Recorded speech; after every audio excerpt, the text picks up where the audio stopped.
మిథున్ రెడ్డికి బెయిల్ ఇస్తారా? ఇది ఒక ప్రచారం. ఇప్పుడే ఎవరు, ఎందుకంటే ఇప్పుడు సిఐడి అదే సిట్టు ఆయన్ని కస్టడీలో తీసుకుని విచారించాలంటుంది.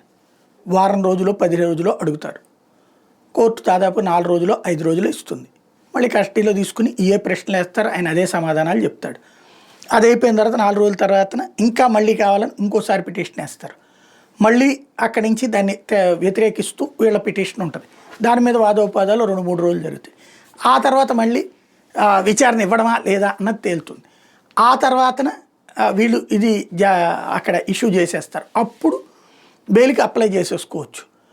ఎందుకని ఆల్రెడీ ఛార్జ్ షీట్ అయింది కాబట్టి. సెకండ్ ఛార్జ్ షీట్కి టైం ఉంది కాబట్టి అప్పటిదాకా అరెస్ట్ అంటారు, ఉంచాలంటే లేదు అని వీళ్ళు వాదిస్తారు. ఇక్కడ కింద కోర్టు తర్వాత హైకోర్టు తర్వాత సుప్రీంకోర్టు.